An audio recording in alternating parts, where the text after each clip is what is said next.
জিম্বাবুয়ের বিপক্ষে ঘরের মাঠে আসন্ন 2 ম্যাচের টেস্ট সিরিজের অংশ নেবে বাংলাদেশ ক্রিকেট দল। আসন্ন সিরিজটি সামনে রেখে প্রথম টেস্টের জন্য 15 সদস্যের দল ঘোষণা করেছেন বাংলাদেশ ক্রিকেট বোর্ড বিসিবি।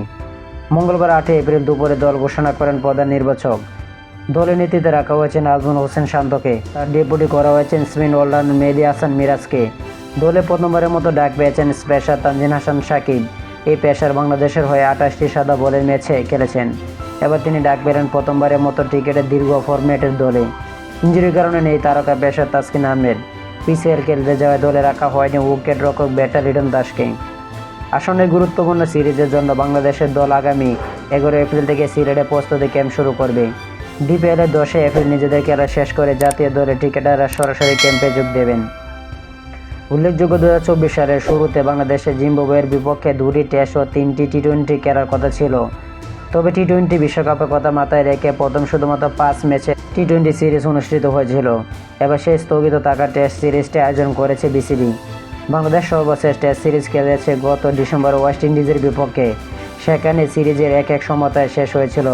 তার আগে ঘরের মাঠে দক্ষিণ আফ্রিকা ও ভারতের মাঠে অনুষ্ঠিত টেস্ট সিরিজে তামিম সাকিব ছাড়াই খেলতে নেমেছিলেন বাংলাদেশ এবং উভয় সিরিজে পরাজিত হয়েছিলেন।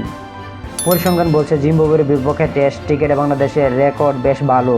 2020 সালে ঘরের মাঠে জিম্বাবুয়ের ইনিংসে 106 রানের বিশাল ব্যবধানে হারিয়েছিল টাইগাররা। এমনকি সর্বশেষ 2021 সালে হারাতে অনুষ্ঠিত টেস্ট ম্যাচে বাংলাদেশ 220 রানের বিশাল জয় পেয়েছিল। দুই দলের মধ্যে এ পর্যন্ত মোট 18টি টেস্ট ম্যাচ অনুষ্ঠিত হয়েছে, যেখানে বাংলাদেশ 8টি এবং জিম্বাবুয়ে 7টিতে জয়লাভ করেছে। জিম্বাবুয়ের সর্বশেষ জয়টি ছিল 2018 সালে।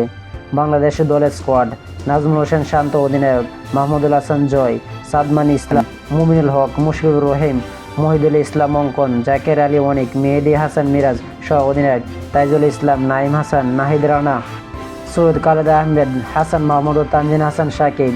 তো আশা করি যারা টি স্পোর্ট গ্যালারি চ্যানেলটি সাবস্ক্রাইব করেন, টি স্পোর্ট গ্যালারি চ্যানেলটি সাবস্ক্রাইব করে পাশে থাকবেন। ভিডিওটা ভালো লাগলে লাইক এন্ড শেয়ার কমেন্ট করবেন। ধন্যবাদ সকলকে।